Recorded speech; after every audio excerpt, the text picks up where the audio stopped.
Well, hello and welcome to Bingewatch, the podcast where we take a look at the hottest new TV and film releases on streaming television platforms. I'm Hannah Fernando, the group editor of Woman and Home magazine. And I'm still Ian McEwan, writer on TV Times, What's on TV and TV and Satellite Week magazines. And today we're looking at the new releases for the week starting Friday the 21st of April 2023, including Rachel Weisz in a modern remake of the classic film Dead Ringers on Prime Video, and the mouth-watering Apple TV Plus wine-tasting drama Drops of God. And we'll also be remembering the hunt for Raoul Moat on ITV and getting ready for the latest instalment of I'm a Celebrity. Get me out of here! Also on ITV. First, Ian, what is in the news? I enjoyed that. The pilot Netflix comedy Little Sky will star Samara Weaving as a rookie news reporter stumbling across a conspiracy as she looks into the disappearance of a small-town mayor. What else is in the news, Hannah? Well, in Prime Video thriller Killer Heat, Richard Madden will portray twin brothers who are embroiled in a disturbing love triangle on a Greek island. So there you go. Some good selections this week, I would say, and we're going to kick off on Prime Video. This arrives Friday the 21st of April, a new series called Dead Ringers, and here's a clip. I want to change the way that women birth. It is world-changing. How does that vomit-inducing idealism translate into dollars? I do my job to help people. Baby sister, you are so deliciously perfect. Where do you come from? Is capitalism very bad? So this has been getting quite a lot of attention in the press.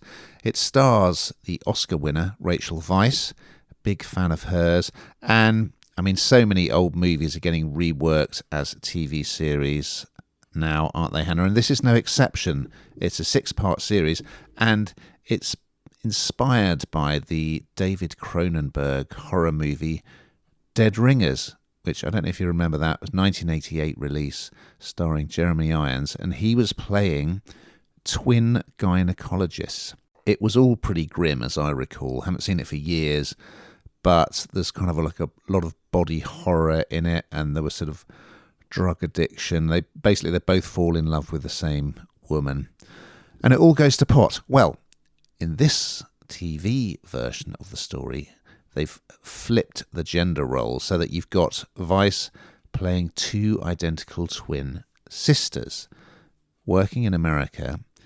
They're both obstetricians. There's Elliot and Beverly. So, and usefully, most of the time, I stress most of the time, you can easily tell them apart because of their different hairstyles. One has her hair up, the other has her hair down. So Elliot is sort of quite extrovert, outspoken, thrill seeker. She likes going to nightclubs. She likes taking cocaine. Beverly is much more sensible and reserved, and she is trying for a baby herself. However, and this is the great twist to both the film and the TV series, is that at certain times they decide to swap. So one will text, swap to the other.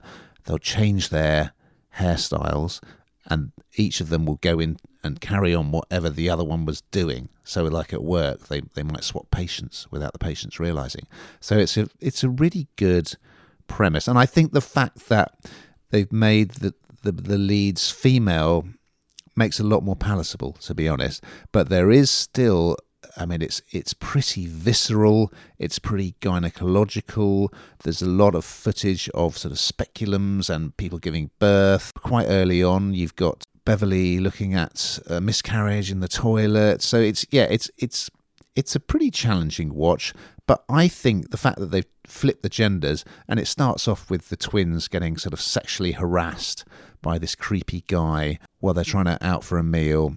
They actually want to open their own institution to help women with conception and birth. So it's very different, I must say.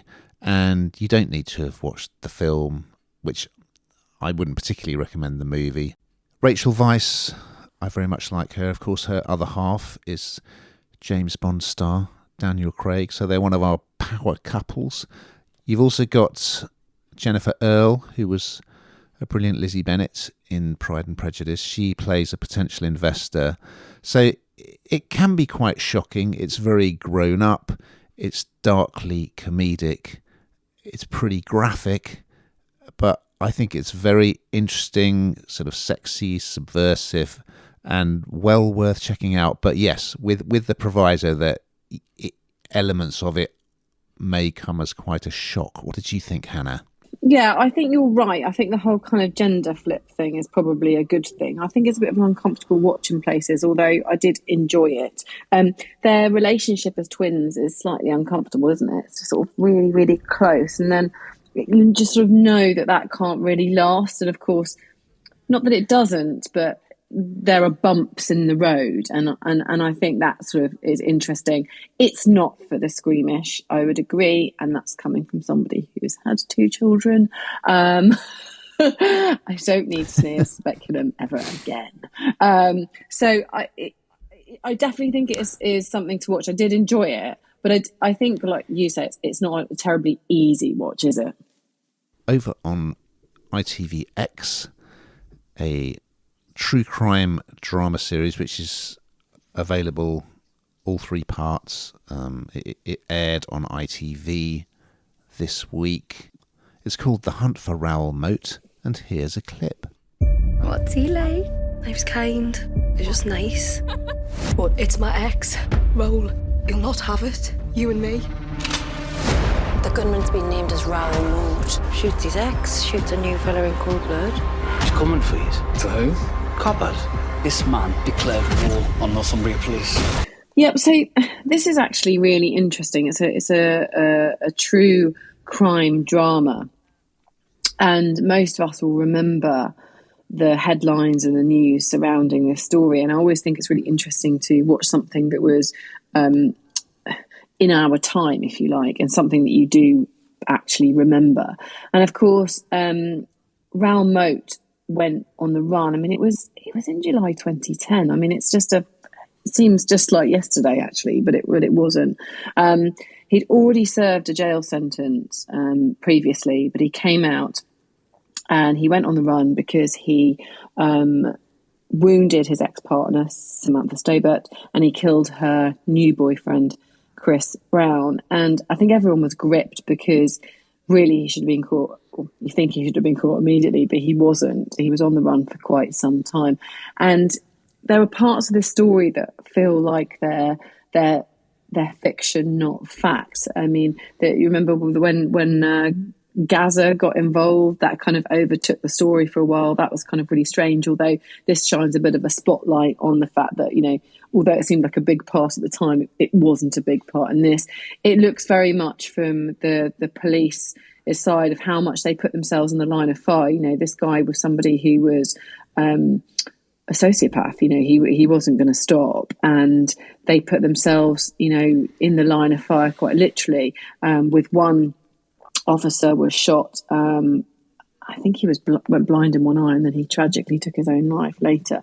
It's a really sad story, but equally at the same time, he was kind of rising as this on social media as kind of somebody to almost worship for his actions, because he's sort of anti-establishment, I suppose. And this takes you through the whole journey of it, whereas we just watched it through the camera lens. You see the press's involvement. You saw the part that they had to play in it, and it's a really good. I thought it was very well done, actually. It's a drama, so it's very pacey. As I say, I find it fascinating. Kind of, it sort of fits the whole jigsaw together, because most of us will have watched it, but only seen, I suppose, the edited highlights of what was really going on. Whereas this was 24 hours a day, trying to find this guy before he caused any more harm to anybody else. And there was one journalist who sort of tried to tell his story. So it did capture everyone. And I have to say, I found it very, very interesting. How about you, Ian? I thought it was very good, I must say. It stars Lee Ingleby as the detective who's leading the investigation, and he's a great actor. So there has been a bit in the press over the last week saying that the people of Rothbury, where Moat sort of hid out in the woods before he was sort of run to ground by the police, saying it was still too raw to make this the subject of a drama. But I think it's been very sensitively done, very well done. It's Matt Stokoe plays Moat, and he was in Jamestown a few years ago. So, yeah, as you say, the Gaza thing is virtually ignored because that is a bit of a sideshow. They mentioned that Ray Mears, the woodsman, the celebrity woodsman, he was brought in to help in the search. And I noticed he's done a few interviews in the press to go with this show.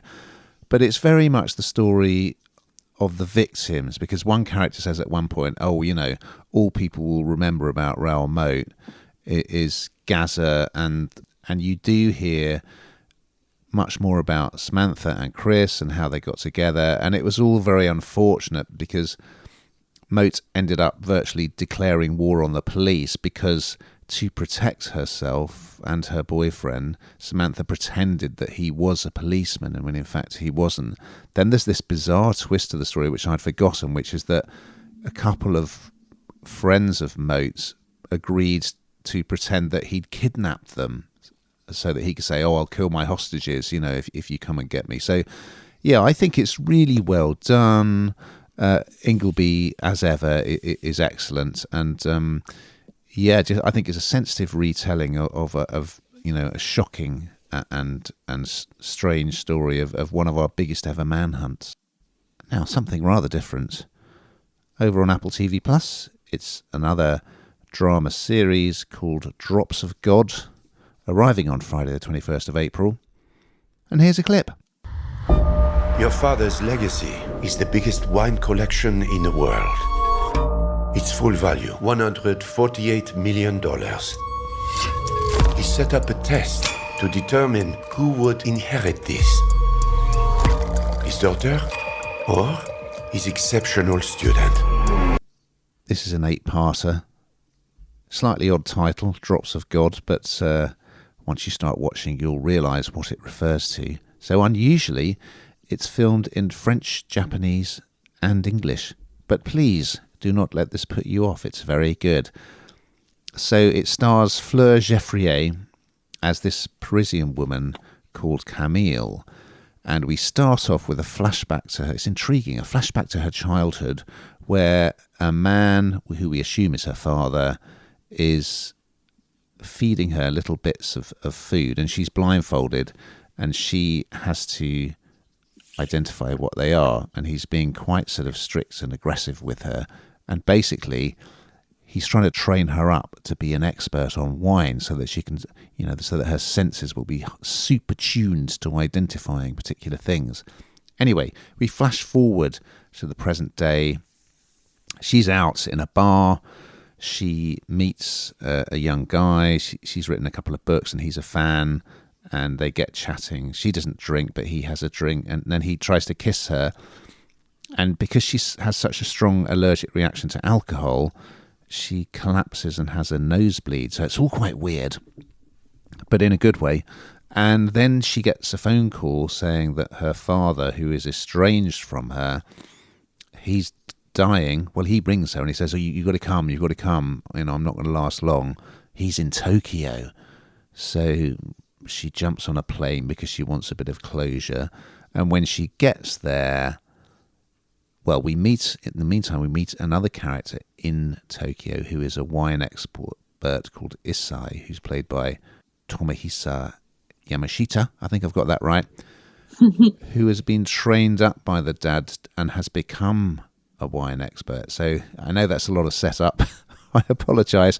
But what's going to happen is, so the dad has left this legacy which is worth a lot of money. It's this huge wine collection.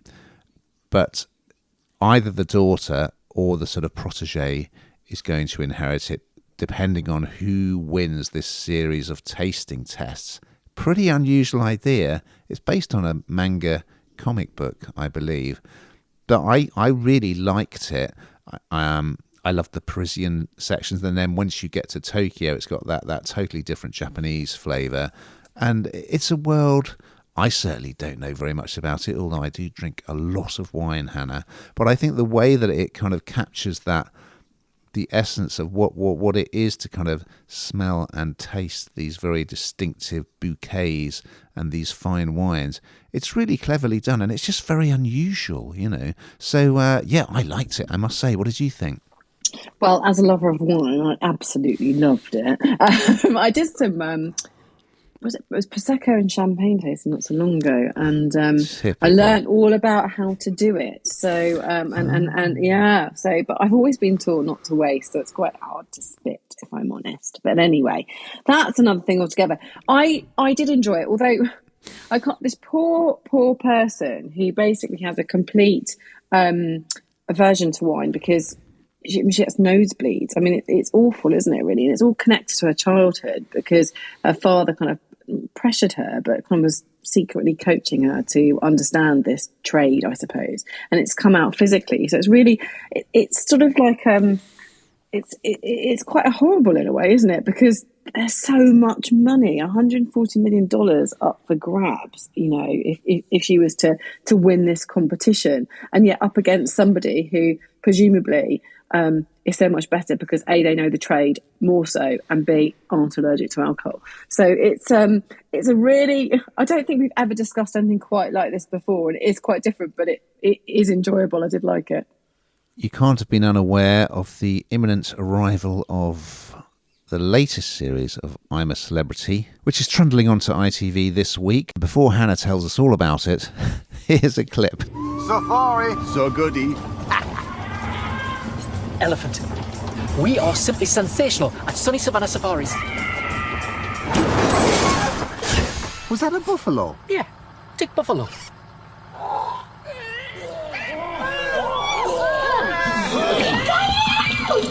Yep, so this is I'm a Celebrity, Get Me Out of Here, All Stars, and a bit of a treat really, because we're not used to it at this time of year. But this was filmed some time ago, and is now only reaching our screens. And I think it was the concern was that if ever lockdown happened again, they had this in the bag, and you know, let's use it now because I don't think there'll be another lockdown. She says, hopefully. So they're all contestants that have been in the jungle previously. So and they've taken, I suppose they've taken, I was about to say they've taken the best. They've taken the ones mad enough to go in again. Let's be clear about it. So you've got Amir Khan. He was in 2017. You've got Jordan Banjo, 2016. He was in it. Helen Flanagan back in 2012. Cast your mind right the way back. She's had a boob job since, although I think that was after the filming, she says, with that weird minutiae information. We've got Carol Vorderman in there. She was in there in 2016. So they were all in the Australian jungle. Fatima Whitbread in 2011. Paul Burrell, of course, we've got Paul back. He would never say no, from 2004. Phil Tufnell, great first time round, bound to be great this time round, back in 2003. And then there's Janice Dickinson. Now she was in it in 2007, but she's been pulled out quite last minute for a head injury. She was forced to quit. It was a head injury on set, which is quite worrying, and there hasn't been much comment around it, but she's not in it. And then finally we've got Sean Ryder, who was in it in 2010. And the difference about this one is that although they're quite mean in Australia and they make them eat, you know, crocodile genitalia and God knows what else, and it's all disgusting and horrid, but you're fighting as a team. And if you look increasingly at reality TV, it's just getting nastier and nastier, and this has a really different tone about it, where they're kind of pitting people against each other. And so this is they are literally competing against one another. They're competing to stay in the camp, so it's not a team. And, you know, when you're hungry, you'll do a lot of things, I suppose. So it's got this quite dark side to it, which presumably is where the viewing figures are, and that's what they're all chasing. So I presume it will work. And then they're crowned an I'm a Celeb legend. So it is a bit different. It's not just because it's set in South Africa that it's different. It just has a darker sort of side to it, but with the cheeky chappy Anton Deck thing diddling on the side. it's going to get watched. People are going to like it, and there's always somebody that breaks in there, isn't there? It's tough. It is tough when you're hungry, and in this situation, probably arguing with your pals. And there's one small clip that I've seen where Helen Flanagan just sort of looks and says, "Yes, another day in paradise," and you know the irony is not lost on me. Will you be watching it, Ian? I won't be watching it. But I'm not going to be all sniffy about I'm a Celebrity, because I certainly did watch it when it started and I have enjoyed it. Although I know Chris Packham has shared his concerns that it's not very pleasant for all the animals that they use in the trials, which I agree. And it's funny to think that, was it back in the 80s, we used to watch Clive James on television showing us all these strange Japanese endurance/torture humiliation TV shows, and we'd laugh and think how weird and funny the foreigners were. And of course now it's what we do and love. So yeah, I don't watch it anymore because I think I've just kind of a bit bored of it. But I would say Fatima Whitbread will be unbeatable in the trials. And I mean, one of the funniest moments they've ever had on I'm a Celebrity was when the dreadful Paul Burrell was doing that trial and just making such a meal of it. It was, and Ant and Dec were killing themselves with laughter. So I should be, if I were watching it, I would certainly be voting for him to do as many trials as possible. But yeah, I mean, it's an absolute monster, isn't it, in terms of ratings? And I can't deny it. Ant and Dec are brilliant as the hosts. So, but yes, not for me. I'm too busy with Mafsau, as you know.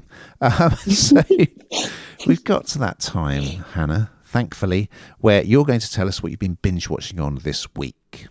Like, I don't know why, but Twitter seems to sort of fallen off the radar for me in terms of social media, although I'm not a massive social media fiend.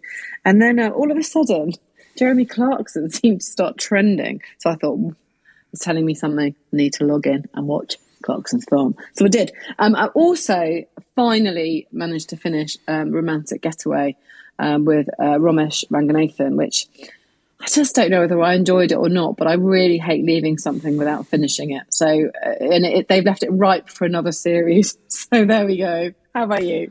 Well, Hannah, if I say to you, what have I been watching on the television this week, Hannah? That's my David Bowie impression. And because, of course, I've been watching Moon Age Daydream, the excellent Bowie documentary on Netflix. There's also another very good music-related documentary on Netflix, all about the Scottish singer-songwriting sensation Lewis Capaldi, who I wasn't really familiar with his music, but it's very good. And he opens up about his mental health problems, that after he became hugely famous, he felt so much anxiety to sort of deliver a second album and another big single that he developed this quite dramatic sort of twitch. You find out all about that. You kind of see him hanging out with his friends, a couple of whom are now in his band, and he just comes across as a great guy who's very upfront about the struggles he's had, and also just with this really great relationship with his mum and dad as well, who are terrific support to him. So yeah, I loved it and I recommend it. I think he comes over so well in it, doesn't he? And you learn so much about him. I think he's a really funny guy. And he has quite terrible Tourette's, yes, isn't he? That's right. This Tourette's diagnosis is revealed. Well, I know it's out there, but you see him discovering the diagnosis in the film. So yeah, it's fascinating. Now, we've just got time to look ahead to next week's offerings. So what's on the agenda, Brenda? Move over, James Bond. Richard Madden plays a secret agent recalled to duty for a high-stake new mission in Citadel on Amazon Prime. Yes, second shout out for Madden in this week's pod. And Alexander Maloney and Jude Law will star in a new version of the action-packed fantasy about the boy who never grew up, Peter Pan and Wendy, on Disney+. So we look forward to those and more, but in the meantime...